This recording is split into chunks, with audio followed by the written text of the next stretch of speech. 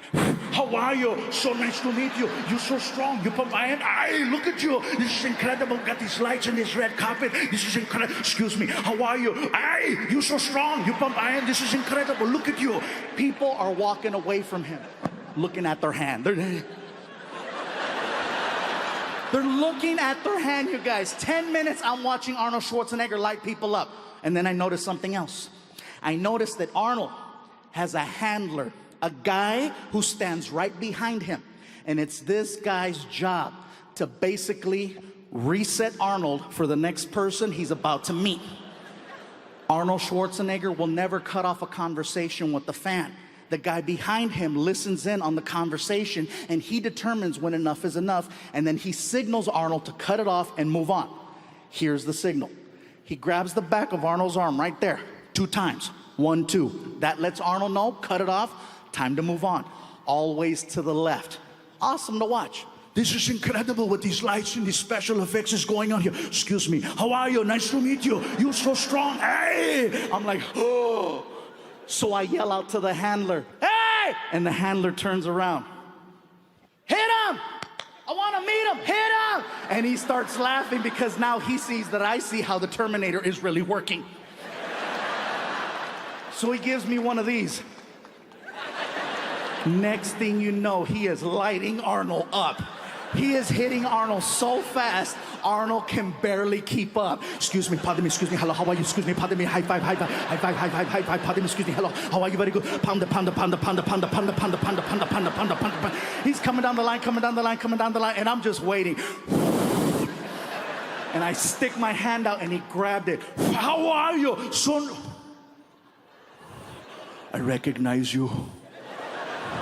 I know who you are. You're the comedian who does the joke about the Indian man trying to rob a bank, but he cannot rob the bank because they are making fun of him. And in my head, I'm like, he knows me! Outside, I'm like, yeah, that's me. You are hysterical. Give me your contact information. You are the funniest person. Excuse me. How are you? Nice to meet you. You're so strong. Hey! Meeting Arnold is like a really good roller coaster. You want to go to the end and meet him one more time. You know what I'm saying?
Now, for anyone wondering about taco trucks, let me just let you know right now. That is real good Mexican food. I don't want you being concerned, like, no, there's wheels under that restaurant. Well, sometimes we don't have a permit, okay? So, but it doesn't mean the food is not good. For me to know that I'm gonna have a good experience at a taco truck, I always research, and I look to see who's running the truck. For me to know that I'm gonna have a good time, I wanna make sure that it's an all-female crew. Not to sound sexist, it's just that when it's all women running the truck, they make me feel good about myself. They make me feel special. When I walk up at 1 o'clock in the morning and I have a buzz, they make me feel good. Hello? They come to the window. Hola, mi gordito, ¿cómo estás? ¿Cómo está este gordito, chulito, este gordito? ¡Qué bonito! A ver, ojitos, ojitos, ojitos. I feel like a kid. I'm like, can I have a taco? Whatever you want me to get, I'll get it for you. Now see, when it's an all-Mexican male crew running the truck, it's late, they're tired, they're bitter. Customer service isn't our strongest point at 1 o'clock in the morning. And then you gotta deal with a drunk knucklehead like me. Hello? And they come to the window. ¿Qué chingados quieres, pinche gordo? What you want? What you want? Hey, what's up, bro? Can I have a taco? Okay, what else? That's it.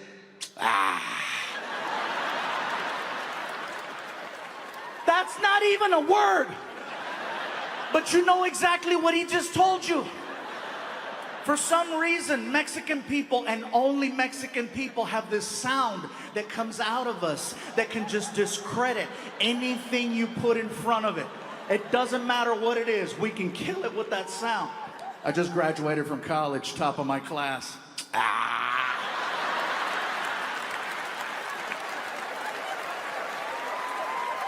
fine, I'll work at Burger King. Papi, this is my fiance. He loves me. Fine, I'll be a whore.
make it. A lot has been going on. My mom. And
Ricky, can you get the box?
Out in the lobby.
Ricky, can you get the book?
So then she walks me into the doctor's office. I sit down, doctor walks in, and we spoke for an hour. In a nutshell, what he says is that he wants to take my stomach, which in his opinion is the size of an NFL football, and he wants to cut it and make it the size of a hard-boiled egg. Therefore, you only eat this much and you lose weight with time.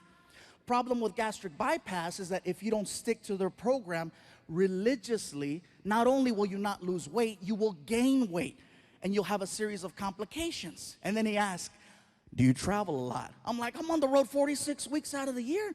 He goes, this is not gonna work for you. I'm like, I agree, I like 2 eggs. I said, well, what should I do? He goes, I don't know, but this isn't gonna work. So I left the office. I was bummed out, you guys. I get in my car. I was so depressed because I'm like, someone told me I got 2 years to live. Surgery is my last hope. And so I started crying. I was sad. I was in the car. I'm crying. I'm like, what the hell am I gonna do? And the only thing that could cheer me up was a drive-thru. And I know that sounds crazy. Some of you are like, Isn't that what got you in that position to begin with? yes, but it's the only thing that made sense. There's a reason why it's called comfort food. Think about that. Anytime you see someone eating a burger, they never look sad. They always look happy. You might look sad walking in, you might look sad walking out, but when the actual event of eating a burger is happening, life couldn't be better. That's right. My girl told me that I make sounds when I eat burgers. I didn't know. Apparently I do. I'm eating a burger and I'm like,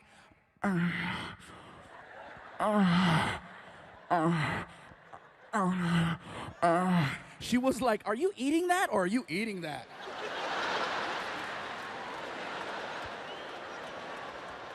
Think about it. Who's sad when they're eating fast food? I'll tell you who's sad. The person eating a salad watching someone eat fast food. That's who's sad. So I pull up to this fast food restaurant with a big M on it. And the guy in the speaker's like, may I help you? And I'm crying. I'm like, you have no idea.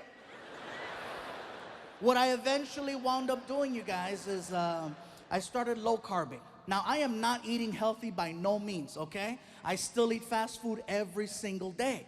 And people question it. How do you eat fast food and lose 100 pounds? I'll give you an example. I'll go to a burger place and I'll order a double cheeseburger. I won't eat the bread. I won't eat the onions, the tomato, the ketchup. I'll eat the meat, the cheese, the mayo, the mustard, and I'll order up to 3 with like 3 diet sodas. And people go, That's unhealthy. The cholesterol's gonna kill you. I agree. But guess what? Cholesterol's gonna take 10 years to kill me. Diabetes is gonna do it in 2. Right now, I'm winning by 8.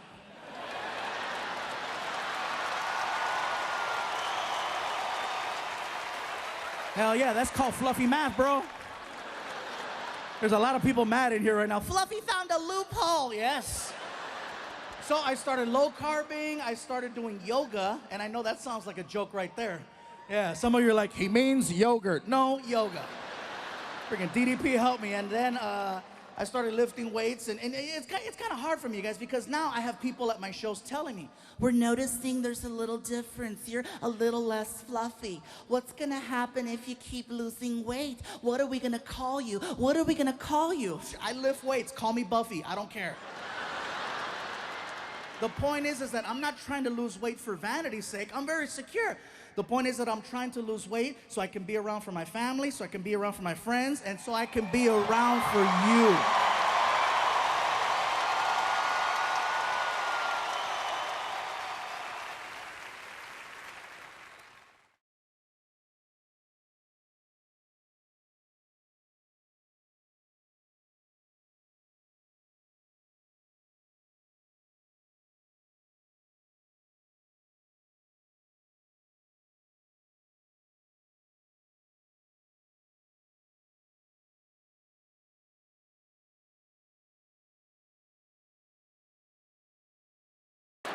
I see a couple of young adults right there. How old are you guys? You 13. Wow. And next to you?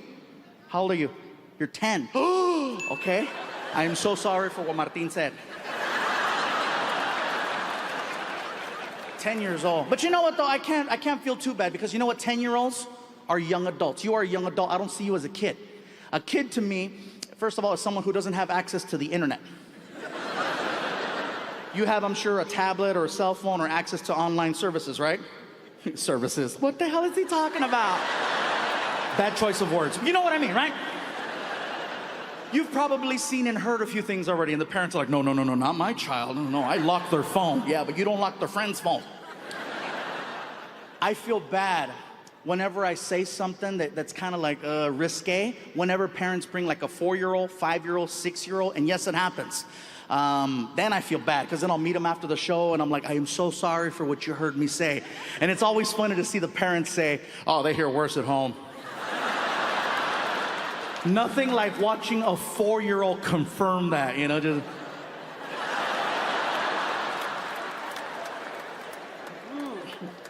Like, for example, my son, he's 18 years old, but he still doesn't cuss at home. Okay, now whatever he does in public, I have no control over, but at home he knows he cannot cuss. One time in like 13 years, I caught my son cussing at home, and I couldn't even get mad. He had fallen down the stairs. I don't mean to laugh, but think about it. What am I gonna do to him that's worse than what he just did to himself? I heard it too. Just, ah!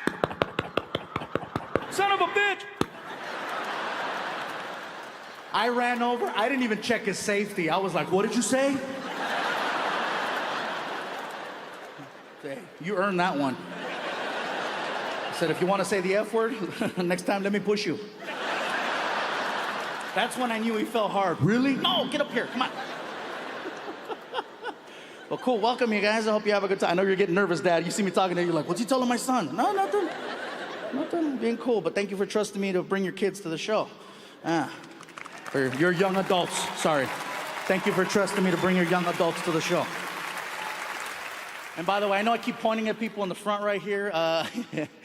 If you're here tonight with someone you have no business being here with, and you see a camera coming by, just be like, hey,